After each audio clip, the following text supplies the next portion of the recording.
Amy, you played a video game. Played many.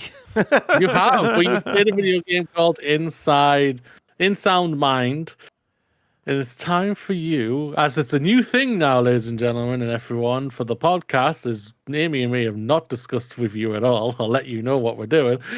We're now moving games that we've played, that small games, over to being reviewed here. But when it comes to but we will be reviewing them theoretically when it comes to like a really big game on twitch.tv/wordsaboutgames, where we'll be playing them, and then eventually both us will be in the chat and Discord and chat about it, and I will ask the questions, or Amy will ask me the questions if it's a game I'm playing, vice versa. So in sound mind, Amy. Yeah, it's an experiment, right? We don't really know yet, but we're working it out. It's just great. Yeah. I'm having lots of fun. I can see your general thoughts, but the listeners don't. So what are your general thoughts? Yeah, we came up with this wild idea, right? Where it's like, well, what if I just put all of my notes in front of you so you can see them too? That's true. Wild. My general thoughts, it's good until it's not. Like, in Sound Mind, it's a first-person psychological horror game, which is available on PC, PlayStations, and then that's it. And Xbox, I think. I don't know. Moody didn't do the general information, so people might not know what this game is. You play a therapist who's basically going completely bananas.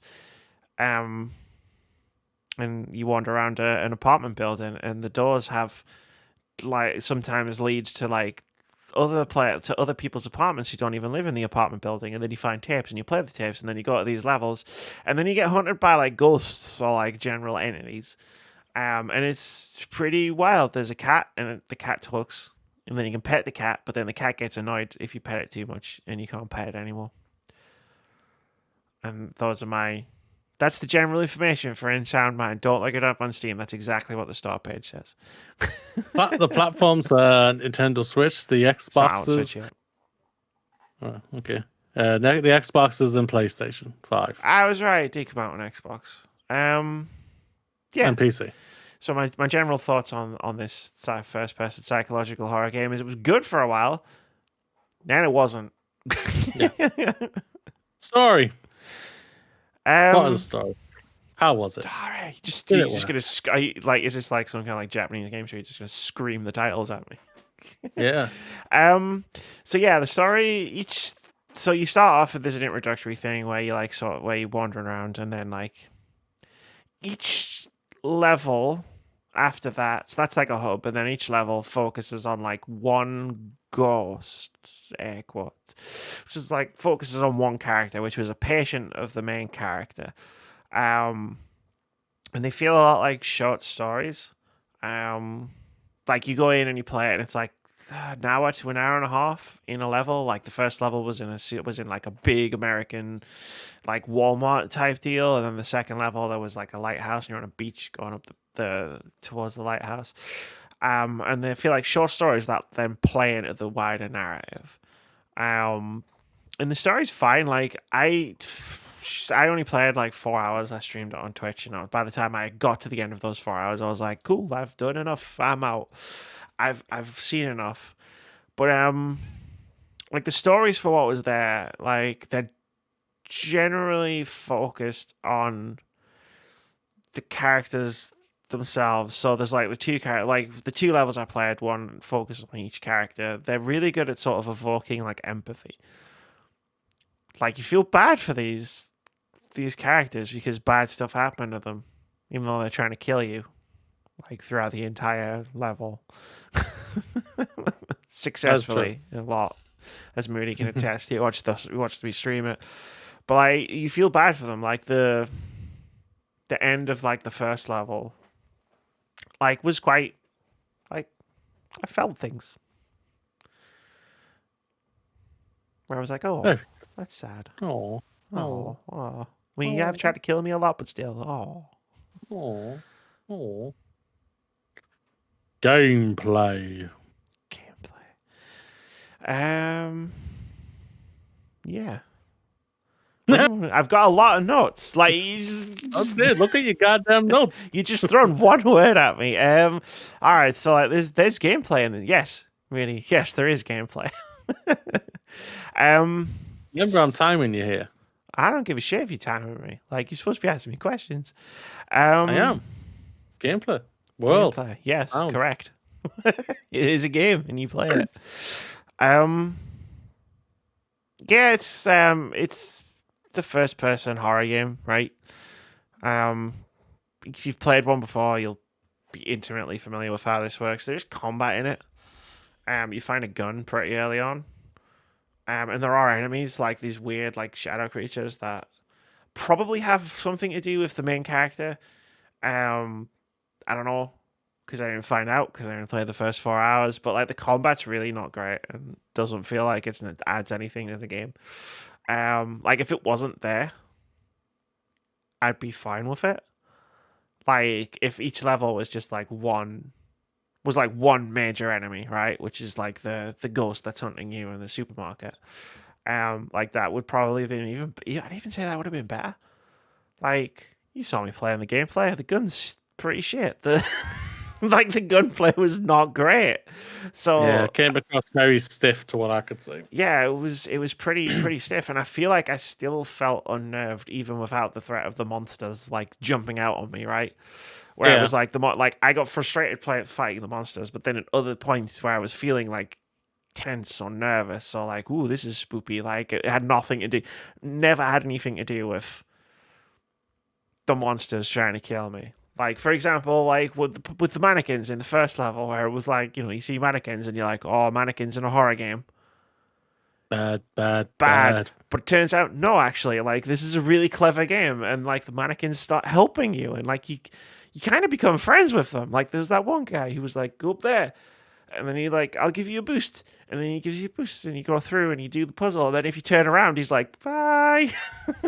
And you're like, that's fucking cool. Why is there not more stuff like this? Because the puzzles are pretty cool too, for the most part, but like, that's all I'm describing currently. The supermarket level, which is the first main level, because in the second main level is like the opposite. Like, I felt like the puzzles were frustrating, the solutions to them were occasionally unintuitive. Like, you get a key and there's a door, so you think the key goes in the door, but the key doesn't go in the door. You have to turn around and go out the way you came in, which was blocked, but if you approach it, it becomes unblocked. And it's like, why would I think of that when I've got a key and a locked door? That's true. So I died over and over again to that stuff, and it's like, it kills the second level to me killed the atmosphere. It felt like it really dragged. Like, it felt long as fuck. It did feel like it, I won't lie. And then you get to a point, and it's like, okay, are we at the lighthouse yet? And you're at the lighthouse, but then it's like, you've got to go and do this thing with the boat. And then it's like, okay, I'll go and do the thing with the boat. And then it's like, cool, now you got to go and do this thing with an even bigger boat. I'll go and do the thing with an even bigger boat. Cool, now it's a flashback. Why is it a flashback? And now you got to get out of the boat. I don't want to get out of the boat. Okay, now find your way back up the hill. Like, I'm just going to stop, thanks. That was like the internal monologue. Yeah. So it's a shame because like it starts out really well, but then it really falls to pieces for me. In that second level. And I don't know about any of the other ones. It might pick up again in the third level, but it's just like I just don't want to play it. That second level sucked the life out of you. I could see it wasn't an enjoyable watch. Yeah, I was like, I got stuck a couple of times, and the main enemy, like in the first level, was really cool. It was like because you get a mirror shard you can use to like look behind you, and it reveals like writing, and the ghost that's wandering the halls is like, it's like you anger it by looking at it because like of spoilery stuff, like, and then it chases you and stuff, and you've got to try and lure it towards mirrors, and the side quests, like the side puzzles, like were really cool, and everything about that level was really cool. And then like it was the opposite in the next level. I felt like where it's like the puzzles were annoying, like some of the solutions weren't intuitive. The enemy was kind of naff. The setting wasn't as good. There were no mannequins. Like there was no like that mannequin part to me was really really clever. And I was really impressed by it. There was nothing like that in the second level. where I was like, that's really clever. Yeah, that's true. What I could see, it was like, oh, you got something really cool on this level, but then it just like goes kind of open world, not open world. It just goes open Like, because you've got yeah, the no level's roof. bigger and more open, Yeah, and it's very linear. yeah, Um, and because it went linear, and I don't mind linear, Linear's good. but because it went linear, it kind of went boring, and which Yeah, is that was disappointing. yeah. Uh, have you spoken about the world? Did you speak about the world? Yeah. There's cool environments and they look really pretty. The world. I won't lie. I agree with what you said there. I think the world does look really pretty. They've got a unique art style, what they've gone for, and I think it works for what they're going for. Yeah.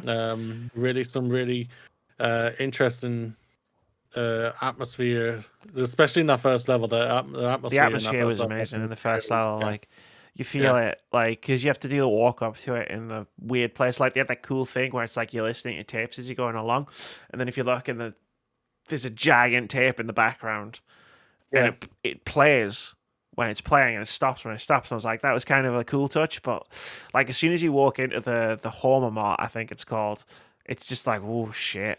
I might yeah. have even said that. I was like, damn, this feels. Oh, I'm playing a horror game, y'all. Yeah. Yeah, that's the thing about it. Like a horror game's meant to make you feel intense.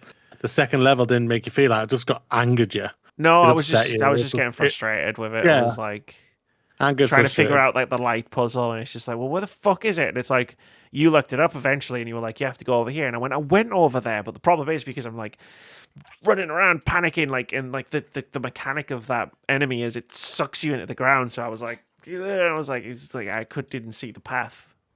Yeah, that's true. Um, Sound. What um, did you think of it? yeah, it was fine. Like, I didn't really notice anything. Like, so it was probably good. Like, the thing about good sound design is you don't notice, right? Um, Yeah, that's true. I think that's fair. like, there's music. The music's pretty good in the game, but like when it goes into combat, it does this weird dubstep music, and I was like, this is not a fit for this game. Like, you just imagine exploring this like spooky supermarket, and like spooky stuff's happening, and then the game's just like, and it's just like, wait, what's happening? What's going on here? That's not how it works. No. Stop that. Stop that right now. All right, stop it. I think they had good sound effects like on the first level. Like the first level, like with the ghost, I think it's just the noise she was making was like Oh pretty yeah, like she creepy. was screaming and you could hear her talking and like yeah, it's just like the moment with the shopping trolley, which will be in the next highlights video because it's amazing. Where I was sneaking around and I was hid next to a shopping trolley, like, where is she? And then that mannequin just came out of fucking nowhere and just blasted the shopping trolley. Like stuff like that. Yeah, it was pretty cool. Like the voice acting was okay as well. Like, which is a surprise because I tend to find that like. No offense to Inside Mind or the developers, like sort of like lower end horror voice acting tends to be pretty bad. But like the voice acting was fine in this game. You almost became a Jill sandwich. That was high budget. That's the scary thing about that game. What are your final thoughts? Yeah, like it's a good game with a fantastic like opening, but that opening is also the demo. So like you could just play the demo and have the best possible time with it. The later levels aren't as good as that opening level, and it starts to feel like it drags. And when it starts to feel like it drags, I start getting frustrated, and then I lose interest, and it becomes not a great time. And then I'm not scared anymore, or tense or like on edge. You know, like, ooh, I'm playing a horror game. It's more like fucking gotta walk through this fucking boat now, and then something goes blah, and I just go, whatever, man, just fucking get out my face.